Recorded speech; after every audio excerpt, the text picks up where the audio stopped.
장재명 신부입니다. 제가 10년 전에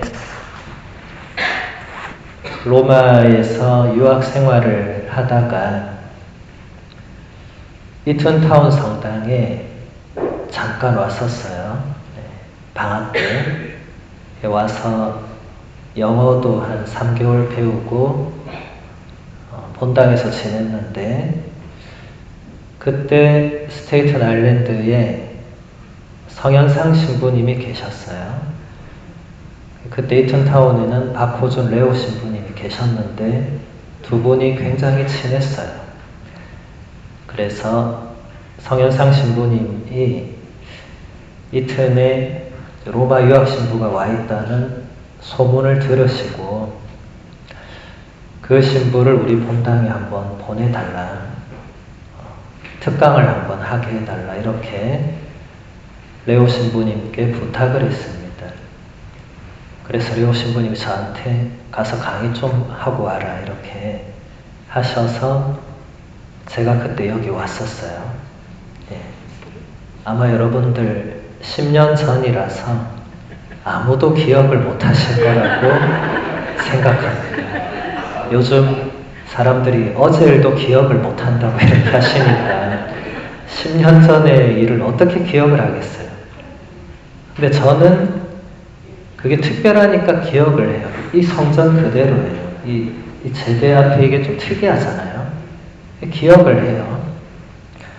그래서 제가 그때 왜 성경을 읽고 공부해야 되는가라는 주제로 1시간 반 동안 강의를 했는데, 그리고 나서 제가 이 성당에 다시 올 거라는 생각은 꿈에도 못했습니다. 그런데 제가 이튼타운 성당 주임으로 발령을 받아서 오게 되었고, 또 이번에 이국환 세례조연 신부님이 여기 부임하시면서 우리 사제회의 때 만나서 제가 한 번 또 왔었어요. 그때 오니까 똑같더라고요. 사제관도 똑같더라고요. 사제관에서 그때 성신부님이 맛있는 저녁도 대접해 주시고 또 강의 후에 술도 한잔 같이 하고 했었는데 그 주방도 그대로더라고요. 하나도 안 바뀌었어요. 뭐 제가 기억력이 조금 좋을 수도 있겠지만 여기가 거의 안 바뀌었어요. 그래서 오늘 이렇게 미사와 대림 특강을 하러 오면서 참 10년의 세월 동안 많은 일이 있었는데 이렇게 다시 여기를 오게 된다고 생각을 하니까 하느님의 뜻이 무엇일까? 저는 로마 유학을 하면서 미국을 한번 오긴 왔었지만 제가 다시 미국을 올 거라고는 정말 생각을 안 했거든요. 로마도 제가 가고 싶어 한 것도 아니었고 미국도 제가 오고 싶다고 온 게 아니었어요. 다 하느님 뜻이 있는 거죠. 왜냐하면 제가 원한 게 아니니까 그분이 원하시는 게 있는 거죠. 제가 여기 와서 제가 이제 4년째, 제가 내년 8월에 한국을 가야 돼요. 이제 얼마 안 남았죠.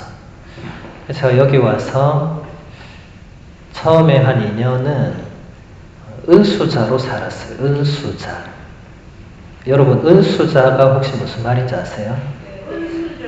은수저는 은으로 된 수저고, 은수자는 혼자서 수도 생활하는 사람을 말합니다. 저는 은수저는 아니고요. 저는 흙수저고 여기 와서 은수자 생활을 한 2년 가까이 했어요.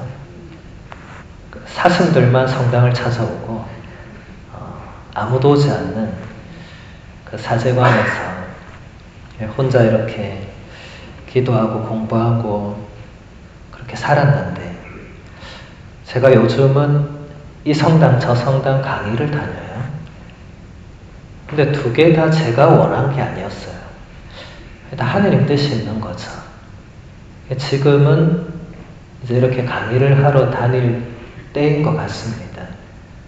제가 어제도 맨하탄 성당 가서 강의했고 오늘 오후에는 롱아일랜드 성당 가서 강의를 해야 돼요. 다음 주는 시카고 가서 대륙 희정과 강의를 또 해야 됩니다.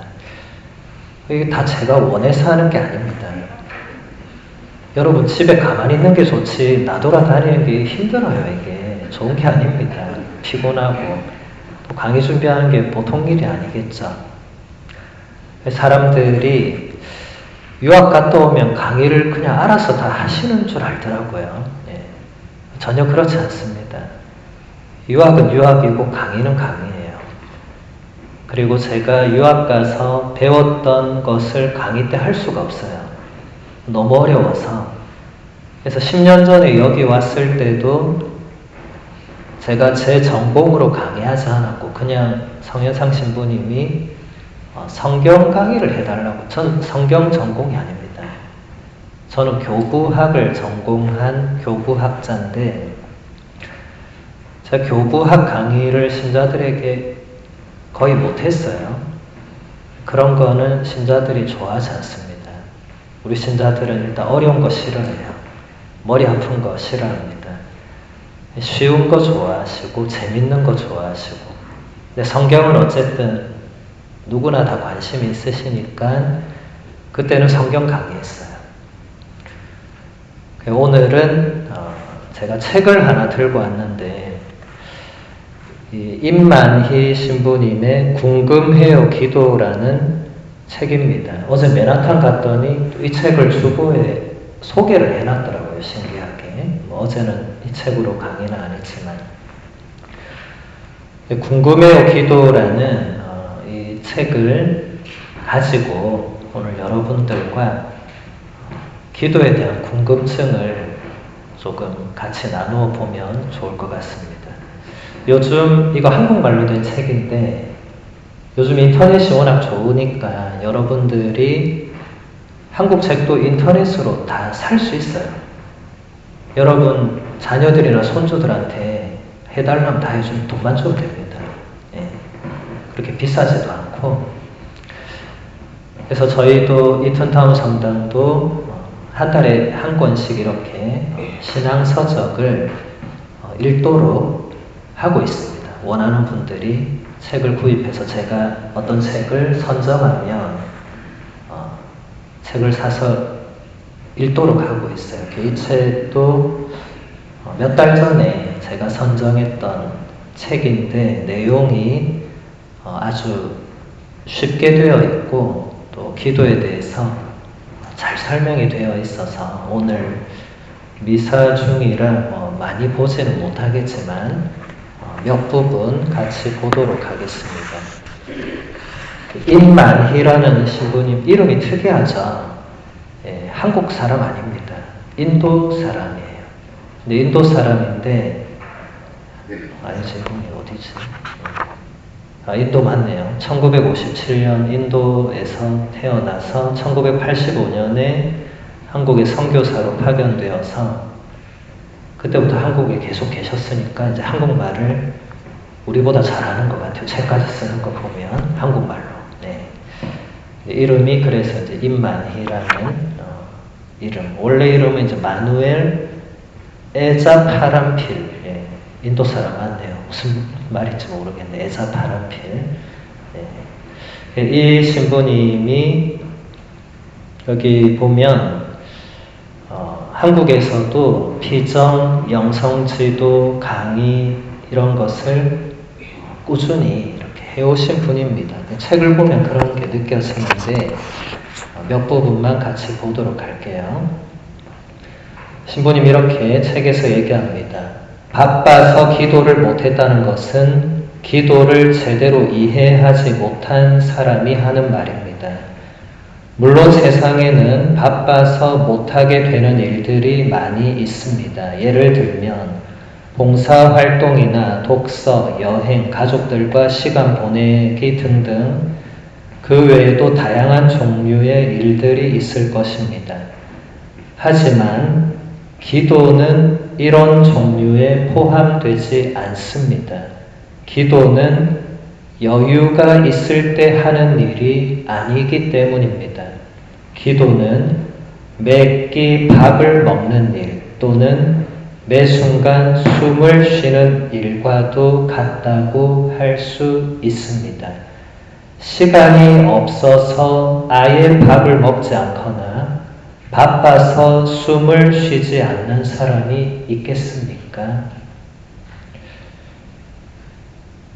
교부들은 이제 초세기의 성인들, 교회 지도자들을 말하는데 그분들은 숨 쉬는 것보다 더 자주 기도해야 된다. 이런 말씀들을 하셨어요.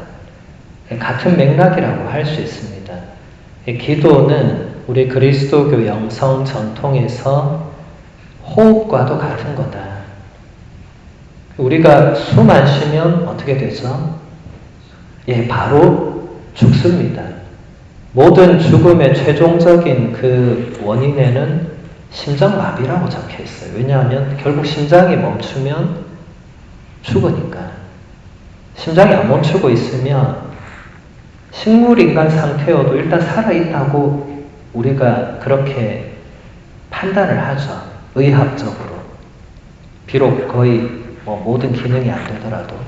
호흡이라는 게 결국은 이 생과 사를 가르는데 결정적인 역할을 하죠. 우리가 물에 들어가서 5분 정도만 있으면 다 죽을 수밖에 없죠. 그래서 여러분 세례를 받을 때 예전에는 물에 들어갔다가 나왔습니다. 요즘은 그렇게 하지 않지만 물에 들어갔다가 나온다는 것은 예전에 나는 죽는다는 의미죠. 새롭게 태어난다는 게 세례이기 때문에. 그런데 기도가 호흡과도 같다라고 한다면 기도하지 않으면 영혼이 죽는다 그 말이겠죠. 숨을 안 쉬면 육신이 죽겠죠. 근데 기도를 하지 않으면 영혼이 죽는다. 기도하지 않는 분들이 본인의 영혼이 죽어가고 있는데 아마 잘 모를 거예요. 영혼이 죽어가는 상태를 본인이 잘 모를 가능성이 매우 높습니다. 우리 육신이 죽어가면 본인이 압니다. 그냥 안 죽기 위해서 뭔가를 하겠지만 영혼이 죽어가는 건 본인이 모를 수 있어요. 그러면 계속 기도를 안 할 겁니다. 그러면 어느 순간 이제 영혼이 완전히 하느님과 멀어진 상태로 내려가게 될 건데 그조차 모를 수 있어요. 그래서 교부들과 성인들은 육신의 죽음보다 영혼의 죽음이 훨씬 더 위험하다고 봤습니다. 왜냐하면 육신의 죽음은 죽고 나서 하늘나라로 갈 수 있는 가능성이 그래도 있는데 영혼의 죽음은 죽고 나서도 더 이상 가능성이 없기 때문에 완전한 멸망의 상태로 떨어질 수밖에 없기 때문에 그래서 기도를 호흡과도 같이 해야 된다. 그래서 임만희신 분이 여기 보면 기도에 대한 생각을 바꿔야 합니다. 우리 기도의 대상은 누구입니까? 왜 기도합니까? 여기에 대해서 곰곰이 생각해 보아야 합니다. 내가 어디서 왔는지, 어디로 가야 할지 그런 것에 대한 고민 없이, 다시 말해서 삶의 이유와 목적에 대한 의식 없이 살고 있다면 잠시 멈추어서 생각할 필요가 있습니다. 여기 계신 여러분들 대부분은 이민 생활을 한 4, 50년 하셨을 거예요. 미국이라는 낯선 나라에 와서 적응하고 사시려고 무진장 노력하시고 이방인으로 살면서 온갖 서러움과 차별과 모욕을 받으면서 4, 50년을 버텨내신 분들이에요. 대단한 분들입니다. 근데 그러다 보니까 살아남기 위해서 애를 쓰다 보니까 이 신앙적인 부분, 이 영적인 부분, 지금 인 신부님이 얘기하는 이런 나는 어디서 왔고 어디로 가고 내 삶의 이유와 목적은 무엇이고 이런 질문을 할 틈이 없었고 이런 것에 대해서 생각할 여유가 없었고 그러다 보니까 답할 것도 없었고 그렇게 살아오다가 여기까지 왔는데 이제 리타이어를 하고 자녀들도 다 크고 집을 나가고 그러다 보니까 그동안 살아온 내 삶이 무엇이었는가, 내가 어떻게 살다가 여기까지 와서 지금 이 남의 나라에서 또 여긴 또 섬이잖아요. 이 섬에서 내가 왜 이러고 있는가, 이런 생각을 하실 수 있죠. 근데 그런 생각을 하는 것은 지금 인 신부님이 얘기할 때 이게 도움이 됩니다. 이제 어느 정도 내가 미국이라는 땅, 이 낯선 곳에 그래도 적응이 어느 정도 됐다는 표시일 수 있죠. 그러면 이제 우리는 하느님에 대해서 그리고 내가 이 세상에 왜 왔는지 또 이제 앞으로 내가 어디로 가야 되는지 생각할 단계에 온 거죠. 여기 계신 분들 거의 대부분 복사 서는 친구들 제외하면 살아온 날이 앞으로 살아갈 날보다 많은 분들입니다. 거의 대부분. 그걸 다 알고 있어요. 제 인생을 만약에 축구 경기에 비유를 한다면 이제 요즘 100세 시대지만 일단 축구는 90분이니까 이제 90세까지 우리가 산다고 가정한다면 이건 100% 가정입니다. 언제 갈지는 아무도 모르니까. 축구 경기로 쳐도 지금 여러분들은 다 후반전을 뛰고 있는 선수들일 거예요. 복사 애들은 지금 전반전 한참 지금 뛰고 있을 때고 대부분 후반전을 뛰고 있습니다. 그러면 끝날 때를 생각하죠. 축구 선수들도 여러분 축구할 때 보면 전반전에 미친 듯이 뛰지만 후반전 어느 정도 되고 스코어를 보면 이거 이기겠다 지겠다 각이 나오잖아요. 이제 그러면 이제 그렇게 전반전처럼 미친 듯이 뛰지 않죠. 그리고 미친 듯이 뛸 체력이 안 되죠. 우리도 마찬가지죠. 이제는 인생의 후반전에 들어오면 이제 이 축구 경기가 끝나면 내가 어떻게 될지를 생각해야 되겠죠. 왜냐하면 끝날 수밖에 없습니다. 누구나 다 끝나게 되어 있습니다. 그리고 제가 아까 말씀드렸듯이 90분을 풀타임으로 뛴다는 보장이 없어요. 언제 감독이 선수 교체를 요구할지 아무도 모르는 축구 경기장이 인생이라고 할 수 있습니다. 저도 얼마 전에 저는 부산교구 소속 사제거든요. 여기는 전주교구 신부님들이 오시고 저도 얼마 전에 우리 교구에서 처음으로 제가 지금 신부되고 이제 20년 다 돼 가는데 처음으로 제 후배 신부님이 먼저 하늘나라로 가셨어요. 처음으로. 우리 교구에서. 이제 다른 교구는 또 젊은 분들이 돌아가신 뉴스를 제가 간간히 봤는데 우리 교구가 아니니까 누군지 모르니까 별로 감이 안 왔는데 우리 교구에서 저보다 후배 신부님이 먼저 하늘나라로 가신 소식을 제가 미국에서 접하고 정말 대단한 충격을 받았어요. 신학교 때 같이 공부하고 같이 운동하고 같이 사제가 되기 위해서 함께 길을 걸어왔고 또 같이 사제가 되어서 같이 살았던, 그러니까 거의 30년 가까이를 함께 했던 분이 저보다 늦게 세상에 태어났는데 저보다 먼저 하늘나라로 가신 것이 저에게는 정말 충격이었어요. 그전에는 선배 신부님들이 가셨기 때문에 뭐 때가 돼서 가셨나 보다, 하느님이 이제 부르셨나 보다, 그렇게 생각했어요. 조금 젊었다 하더라도 저보다 선배니까 당연하게 생각했어요.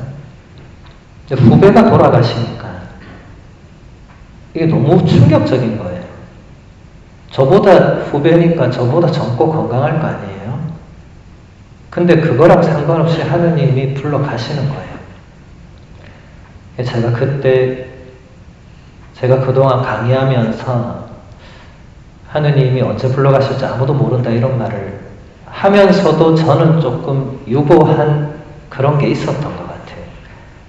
근데 그때 제가 정말 언제 불러 가실지 모르는구나. 준비해야 되는구나. 준비는 매일 해야 되는구나. 매 순간 그분이 불러 가시면 예하고 가야 되는구나. 그런 생각을 했습니다. 우리 모두는 언젠가 하느님께서 불러 가실 날에 가야 됩니다. 안 가려고 애썼던 수많은 사람들이 역사 안에 있었죠. 진시황이란 사람도 있었고 오만 사람들이 안 가려고, 안 죽으려고. 근데 한 명도 예외 없이 다 갔습니다. 지금 여러분 주위에도 이미 가신 분들 많이 계시잖아요. 그렇죠? 그러니까 이 기도에 대한 강의는 사실 우리가 하느님께 가기 위한 우리 삶을 다시 돌아보고 준비하기 위해서 가장 중요한 거라고 할 수 있어요. 우리가 하느님께 가기 위해서 기도하지 않고 그냥 간다. 그리고 하나님 앞에 와서 하나님 제가 너무 그동안 미국 가서 사는 게 바빠서 기도를 못했습니다. 이렇게 말할 수가 없을 거 아니에요. 하나님 앞에 갔는데 가서 그런 말 아무도 못할 겁니다. 말을 못하겠죠. 준비를 해야 되는 거예요. 가서 사실 성인 성녀들이 다 저는 주님 앞에 빈손으로 나아가겠습니다. 이렇게 말했거든요. 그렇게 하느님과 함께 평생을 사셨던 분들도 빈손으로 갔는데 우리라고 해서 가득 들고 갈 수는 없겠지만 저는 적어도 준비는 해서 가야 된다. 아무 준비 없이 그냥 가서는 안 된다.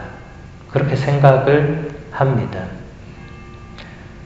또 신부님 이렇게 얘기합니다. 우리 기도의 대상은 나를 이 세상에 태어나게 해주신 하느님이십니다. 그분은 우리 삶의 출발점이자 목적지이시기에 그분과의 관계 속에서만 삶의 참된 의미를 발견할 수 있습니다. 기도는 길이요 진리요 생명이신 예수님과 관계를 맺는 일입니다. 그분 안에서 우리는 진리를 발견할 수 있습니다. 그런데 기도를 삶의 우선순위에서 밀어내고 자꾸 미루다 보면 우리의 진정한 정체성을 잃어버리기 쉽습니다. 기도할 마음이 점점 사라진다는 것은 우리 존재의 근원에서 점점 더 멀어진다는 뜻입니다. 신부님 말씀대로 나를 이 세상에 태어나게 해주신 분은 하느님이십니다. 물론 부모님을 통해서 우리가 태어났지만 여러분들이 다 부모님이시지만 여러분의 능력으로 자녀에게 생명을 주시지 않았거든요. 그건 다 아실 거예요. 내 뱃속에서 어떻게 저런 애가 나왔는지 아직도 이해 안 되는 분도 계실 거예요. 신비죠. 생명은 신비입니다. 우리는 생명을 만들어낼 수 있는 능력을 하느님께 애당초 부여받지 못했습니다. 생명의 주인은 언제나 하느님이시죠. 그래서 하느님이 내 삶의 출발점이시고 동시에 목적지가 되시는 겁니다. 여러분 요한복음록 보면 예수님께서 나는 알파요 오메가다 이렇게 말씀하시잖아요. 알파는 그리스어 알파벳의 첫 번째 글자고 오메가는 그리스어 알파벳의 마지막 글자입니다. 그러니까 요한복음록에 나오는 대로 나는 시작이며 아십니다. 우리도 시작도 하느님, 마침도 하느님, 그런 존재로 태어난 거예요. 그런데 기도를 하지 않으면, 다시 말해서 그 하느님과 아무 관계를 맺지 않고 살아가면 시작도 없고 마침도 없는 그런 존재가 될 수밖에 없죠. 그냥 붕 떠있는 그런 존재로 살 수밖에 없죠. 여러분, 우리가 지금 이 세상에 살 수 있는 것은 중력이라는 게 있어서 그렇죠.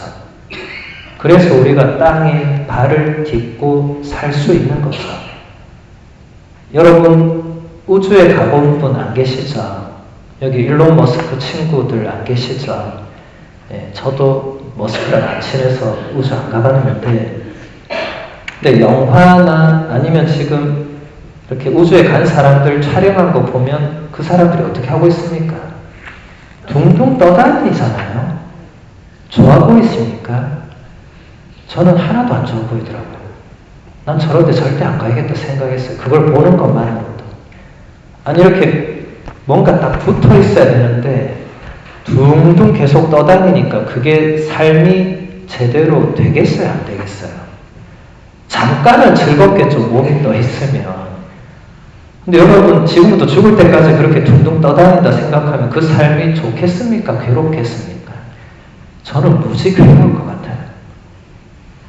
붙어있지 못하고 둥둥 떠 있으면 저는 그렇게 못 살 것 같습니다.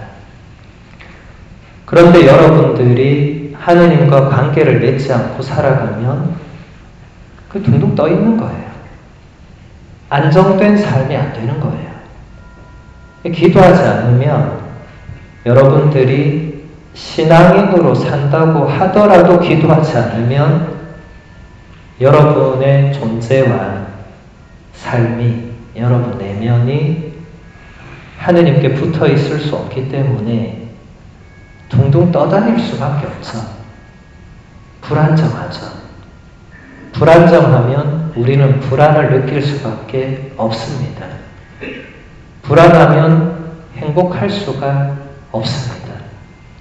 행복하지 않으면 삶이 괴로울 수밖에 없겠죠. 삶이 괴로우면 사는 것 자체가 기쁨이 아니라 그냥 고통이고 괴로움이 연속이 되겠죠. 이게 계속 이어지면 남은 우리의 여생도 계속 괴롭게 되겠죠. 근데 아마 여러분들은 아무도 여생을 괴롭게 살고 싶지 않으실 겁니다. 그동안 괴롭게 살아온 것만 해도 지긋지긋하실 건데 남은 생이라도 지금보다는 행복하고 기쁘고 즐겁고 다들 그렇게 사시길 바랄 거예요. 누구나 예외 없이. 근데 그러면서 기도는 전혀 하지 않는다 라고 한다면 뭔가 번지수를 잘못 짚고 있다. 여러분, 골프가 여러분에게 행복을 보장해 주겠습니까? 물론 그런 분들이 여기 계실 거예요. 나의 유일한 지금 낙은 골프다. 물론 어느 정도 일리는 있습니다. 근데 그게 여러분에게 영원한 행복을 보장해 주지는 않죠. 여러분, 천국 가서 하느님하고 골프 칠 수는 없잖아요. 네. 제가 이런 말 하는 것은 지금부터 골프를 중단하고 매일 피점을 해라 이게 아니고, 여러분들이 남은 여생을 기쁘게 사는 데 있어서 물론 골프도 중요합니다. 골프 칠 수 있는 건강이 주어졌다는 건 대단히 감사할 일이죠. 건강하지 못한 사람이 그 골프채를 어떻게 들고 필드에 가서 휘두르고 하겠어요? 그런데 그게 다가 아니라는 거예요. 적어도 신앙인들은 그게 다가 아니다. 골프채를 휘두를 수 있는 건강을 주신 하느님께 감사하는 게 신앙인이죠. 그냥 아무 생각 없이 치는 건 신자 아닌 사람도 할 수 있는 거고, 그래서 여러분들이 이 남은 생을 행복하게 보내는 데에 하느님과의 관계가 가장 중요합니다. 아마 시간이 더 지날수록 느끼실 거예요. 아직 골프 치시는 분은 건강하시지만 언젠가는 못 칠 상태가 될 겁니다. 누구나 다. 그럴 수밖에 없으니까. 이제 그럴 때 하느님과의 관계가 더 중요할 수밖에 없겠죠. 하느님과의 관계는 기도로 맺습니다. 그래서 이제 여러분들이 신부님 그러면은 어떻게 기도해야 됩니까? 이렇게 이제 물어볼 수밖에 없겠죠. 근데 우리가 알고 있는 기도만 해도 너무나 많습니다. 이 미사도 기도잖아요. 여러분이 집에서 묵주기도 하는 것도 기도고, 식사 전후 기도도 기도입니다. 아침 저녁 기도도 기도고, 성체조배도 기도입니다. 성경 읽고 묵상하는 것 기도, 신앙 서적을 읽는 것 이것도 기도. 그리고 가장 중요한 것은 호흡을 하면서도 기도할 수 있는. 그래서 여러분 예전에 이름 없는 순례자 혹은 순례자의 기도 혹은 러시아 순례자 이렇게 번역된 책이 있었어요. 그 책을 보면 이제 러시아 정교회, 오르토독스죠. 그쪽에서 내려온 오랜 전통의 기도가 소개되는데 그게 바로 어떤 거냐면 호흡에 맞춰서 기도를 하는 거예요. 아마 이런 것을 해보시거나 들어보신 분이 있을 수 있어요. 호흡에 맞춰서. 왜냐하면 우리가 호흡을 안 하는 적은 없으니까. 잠을 자든 깨어있든, 물론 잠잘 때는 의식적으로 기도를 못하지만 숨을 들이마시고 숨을 내쉴 때 기도할 수 있다는 거예요. 그리고 지금도 그 오르토독스 전통에서는 그렇게 기도하는 분들이 아주 많고 우리 로마 가톨릭 교회도 그것을 그대로 배워와서 그렇게 하는 분들도 많이 계십니다. 그 기도는 뭐 성경 구절을 하셔도 되고 아니면 그냥 여러분들이 마음에서 올라오는 대로 하셔도 되고 중요한 것은 호흡을 할 때 그 호흡에 맞춰서 기도를 하는 거죠.